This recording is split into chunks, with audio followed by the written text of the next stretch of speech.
शुक की कथा तथा वानर राक्षस संग्राम। श्री महादेव जी बोले, हे पार्वती, शुक के मुख से निकले हुए इन अज्ञान नाशक वचनों को सुनकर रावण क्रोध से मानो जलता हुआ उससे आंखें लाल करके बोला, अरे दुर्बुद्धि, मेरे ही टुकड़ों से पलकर तू इस प्रकार गुरु की भांति कैसे बोलता है? तीनों लोगों का शासन करने वाला तो मैं हूं। मुझे उपदेश देते हुए तुझको लज्जा नहीं आती? तू यद्यपि वध करने की योग्य है और मैं तुझे अभी मार डालता, परंतु तेरे पूर्व कृत्यों को याद करके मैं तुझे छोड़ देता हूं। अरे मोह, तू तुरंत यहां से टल जा। मैं ऐसी बातें सुनना नहीं चाहता।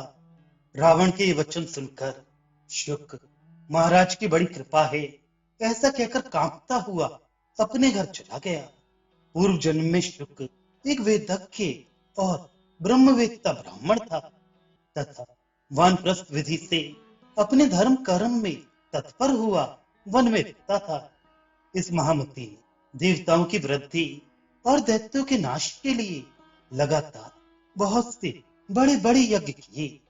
अतः देवताओं के हित में लगे रहने के कारण शुक का राक्षसों से विरोध हो गया। उस समय वंशदर्ष्ट नामक एक महान राक्षस शुक का अपकार करने पर उतारू होकर अवसर देखने लगा। एक दिन मुनिवर शुक के आश्रम में महर्षि अगस्त पधारे। शुक ने अगस्त जी की पूजा कर उन्हें भोजन के लिए निमंत्रित किया। जिस समय महर्षि अगस्त से स्नान के लिए गए हुए थे, उस राक्षस वज्रदंश ने अपना मौका देखकर अगस्त का रूप बनाया और शुक से कहा, ब्रह्मा, यदि तुम मुझे भोजन कराना चाहते हो तो मांस युक्त अन्न खिलाओ। मैंने बहुत दिनों से छाग अर्थात बकरे का मांस नहीं खाया है।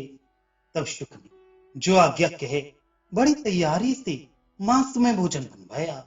जिस समय मुनि भोजन करने बैठे, उस दुष्ट राक्षस ने शुक की पत्नी का अति सुंदर रूप धारण किया और उसने शुक की स्त्री को आश्रम के भीतर ही मूर्छित कर मुनिवर को नाना प्रकार से बनाया हुआ नरमांस परोसा। उसे परोस कर वह राक्षस अंतर्धान हो गया। मुनिवर अगस्त अपने आगे अभक्ष्य नरमांस देखकर अति क्रोधित हुए और शुक से बोले, हे दुर्मते, तुमने मुझे अभक्ष्य नरमांस खाने को दिया है, अतः तुम मनुष्य भोजी राक्षस होकर रहो। अगस्त जी इस प्रकार श्राप देने पर शुक ने डरते डरते कहा, मुनि, आपने अभी कहा था कि आज मुझे नाना प्रकार का मांस खाने को दे। हे देव, मैंने आपके आज्ञानुसार ही आपको मांस दिया है, फिर आप मुझे श्राप क्यों देते हो? शुक के वचन सुनकर महाबुद्धिमान अगस्त जी ने एक मुहूर्त तक ध्यानस्थ होकर राक्षस की सब करतूत जान ली। तब वे शुक से बोले, हे मुनि श्रेष्ठ, ये सब करतूत तुम्हारे अपकार करता राक्षस की है। मैंने तुम्हें बिना विचारे ही श्राप दे दिया, तथापि मेरा वचन वृथा जाने वाला नहीं है, इसलिए होगा ऐसा ही। तुम राक्षस का शरीर धारण कर रावण की तब तक सहायता करते रहो जब तक उसका नाश करने के लिए श्री रामचंद्र जी वानरों के सहित लंका के समीप न आए। इसके पश्चात तुम रावण के भेजने से उसके दूत होकर रघुनाथ जी के पास जाओगे और उनका दर्शन कर श्राप से मुक्त हो जाओगे। फिर रावण को तत्व ज्ञान का उपदेश कर मुक्त होकर परम पद प्राप्त करोगे। मुनिवर अगस्त के ऐसा कहने पर विप्रवर शुक राक्षस होकर तुरंत रावण के पास आकर रहने लगे।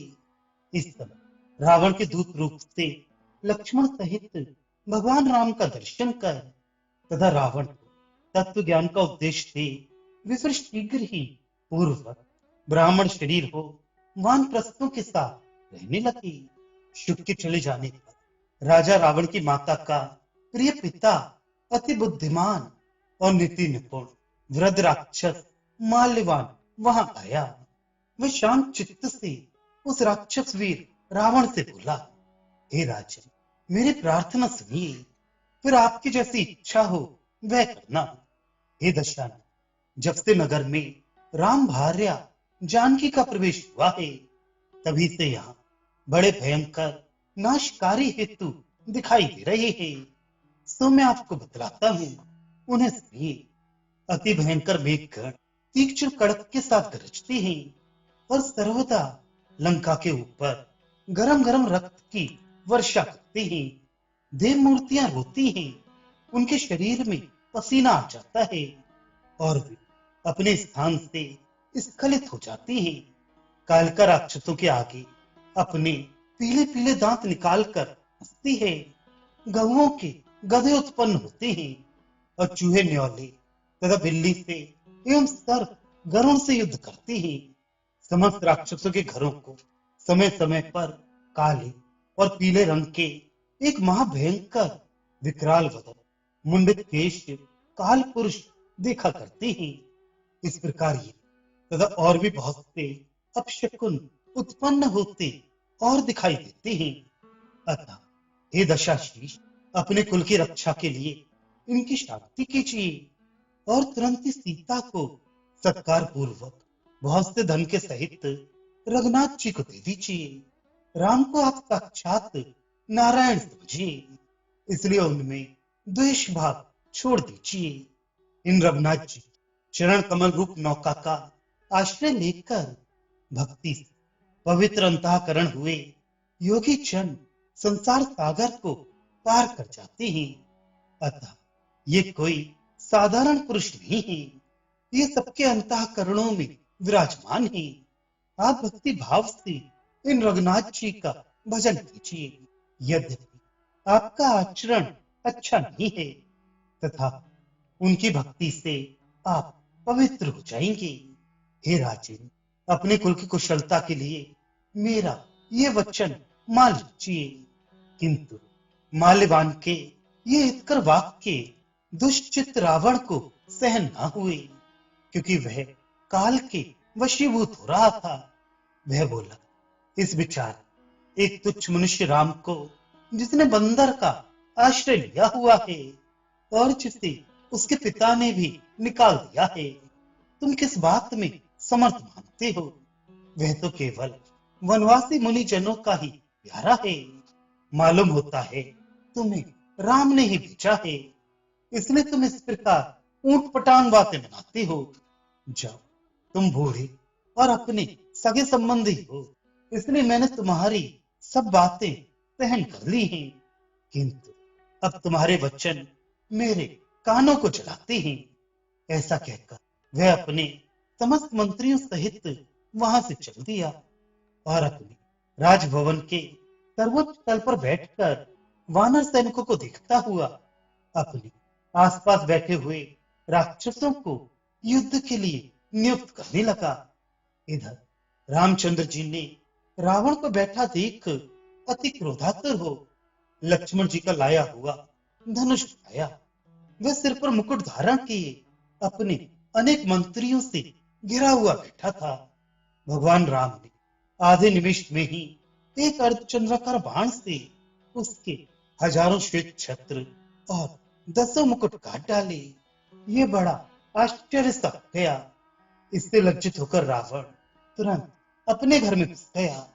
उस दुष्ट ने शीघ्र ही प्रस्थ आदि मुख्य मुख्य राक्षसों को बुलाकर वानरों के साथ युद्ध करने की आज्ञा दी। तब राक्षस लोग भेरी, मृदंग, प्रणव, आनक और गोमुख आदि बाजे बजाते भैंसों, ऊंटों, गधों, सिंहों और व्याघ्रों पर चढ़कर खड्ग, शूल, धनुष, पाश, यष्टि, तोमर और शक्ति आदि अस्त्र शस्त्रों से सुसज्जित हो लंका के प्रत्येक द्वार पर गए। भगवान राम ने वानरों को पहले ही आज्ञा दे दी थी। अतः वे पर्वतों की शिलाएं तथा बड़े बड़े शिखर उठाकर और नाना प्रकार के वृक्ष उखाड़कर युद्ध के लिए चले और रावण की वे पृथक पृथक सेना देखकर रघुनाथ जी का प्रिय कार्य करने के लिए लंका पर चढ़ गए। उनमें से कोई सहस्त्र युद्धपति, कोई कोटि योद्धा और कोई शतकोटि युद्ध नायक थे। उन वानरों ने उछलते कूदते और गरजते हुए वृक्ष, पर्वत शिखर और मुट्ठियां तान कर नगर को सब ओर से घेर लिया। महावीर राम और वीरवर लक्ष्मण की जय हो। रघुनाथ जी से सुरक्षित राजा सुग्रीव की जय हो। इस प्रकार शब्द करते हुए वे शत्रुओं से भिड़ने लगे।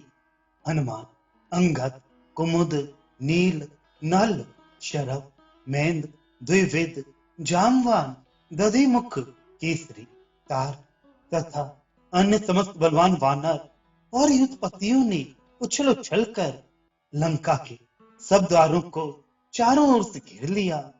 तब वे महाकाय वानरगण वृक्ष, पर्वत शिखर और नख तथा दांतों से अतिवेग पूर्वक उन राक्षसों को मारने लगे।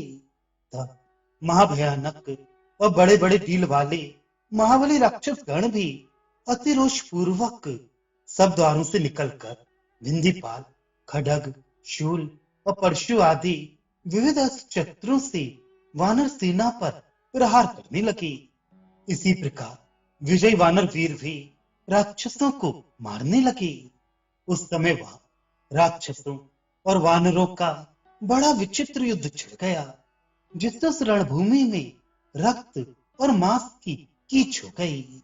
वीर राक्षस केसरी घोड़ों, हाथियों और स्वर्ण में रथों पर चढ़कर अपने शब्द से दसों दिशाओं को गुंजायमान करते हुए लड़ रहे थे।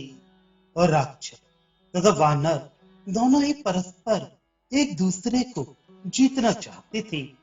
वानरगण राक्षसों को और राक्षस लोग वानरों को मारने लगे। विष्णु लोग भगवान राम की दृष्टि पड़ने से देवताओं के अंश से उत्पन्न हुए। वानरगण बड़े प्रबल हो गए और मानो अमृत पान कर अति हर्ष से उत्साह पूर्वक पिताजी को हरण करते समय स्पर्श करने के कारण महापापी रावण से पालित निस्तेज और बलहीन राक्षसों को मारने लगे। धीरे धीरे राक्षसों की सेना नष्ट होकर केवल एक चौथाई रह गई। अपनी सेना को नष्ट हुई देख ब्रह्मा जी के वर से श्री संपन्न हुआ। दुष्ट बुद्धि राक्षस मेघनाद अंतर्धान हो गया।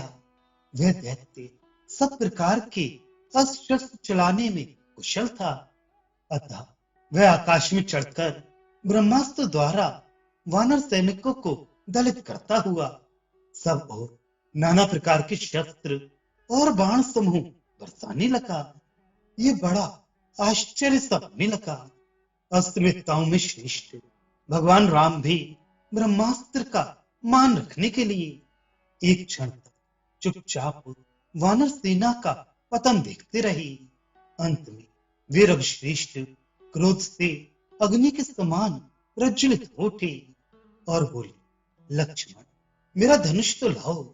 मैं एक क्षण में ही इस दुष्ट दानव को ब्रह्मास्त्र से भस्म कर डालूंगा। हे रघुश्रेष्ठ, आज तुम मेरा पराक्रम देखना।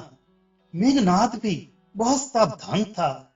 रामचंद्र जी के ये वाक्य सुनते ही वह महामायावी दैत्य मायापूर्वक तुरंत अपने नगर को चला गया। वानर सेना को नष्ट हुई देख श्री रामचंद्र जी अति दुखित होकर हनुमान जी से बोले, हनुमान, तुम तुरंत ही क्षीर सागर पर जाओ। वहां द्रोणाचल नामक पर्वत है, जिस पर नाना प्रकार की दिव्य औषधियां उत्पन्न होती हैं। हे महामती, तुम झटपट जाकर उस पर्वत को ले आओ। इन महापराक्रमी वानर यूथों को जीवित करो। इससे तुम्हारी कीर्ति अविचल हो जाएगी। यह सुनकर पवन कुमार जो आज्ञा ऐसा कहकर चल दिए और तुरंत ही उस पर्वत को लाकर उसकी औषधियों से समस्त वानरों को जीवित कर उसे फिर वहीं रखाए। तब वानर सेना का फिर पूर्ववत भयानक शब्द सुनकर रावण अति विस्मित होकर कहने लगे, देवताओं का प्रकट किया हुआ ये राम मेरा महान शत्रु आया है। इसे युद्ध में मारने के लिए मेरे सेनापति, मंत्री, बंधु बांधव तथा और भी जो शूरवीर मेरा हित चाहते हो, वे सब मेरी आज्ञा मानकर तुरंत जाएं। जो डरपोक अपने प्राणों के भय से युद्ध करने नहीं चाहेंगे, अपनी आज्ञा ना मानने वाले उन सबको मैं मार डालूंगा।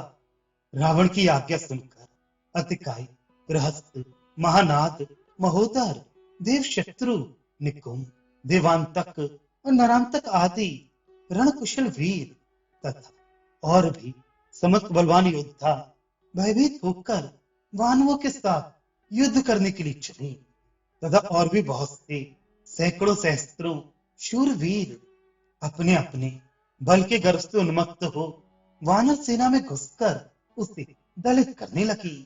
वे भुशुंडी, भिंदीपाल, बाण, खड्ग, परशु तथा और भी नाना प्रकार के अस्त्र शस्त्रों से वानर युद्धपतियों पर प्रहार करने लगे। इधर वानर वीर भी वृक्ष, पर्वत शिखरों, नखों, दाढ़ों और मुट्ठियों से समस्त राक्षस युद्धकों को निष्प्राण करने लगी। उन राक्षसों में कोई श्री राम के हाथ से, कोई सुग्रीव के द्वारा, कोई हनुमान और अंगद के द्वारा, महात्मा लक्ष्मण जी के हाथ से और कोई अन्य वानर युद्धकों के द्वारा मारे गए। इस प्रकार उन समस्त राक्षसों का अंत हो गया। राम तेज के समावेश से वानर गण अत्यंत प्रबल हो रहे थे। राम शक्ति से शून्य होने पर इन इतनी सामर्थ्य कैसे हो सकती थी। भगवान राम सर्वेश्वर, सर्वमय, सबके नियंता और सर्वदा चिदानंद में हैं। तथापि माया से मानव चरित्र का अनुकरण करते हुए युद्धादि लीला का विस्तार करते हैं।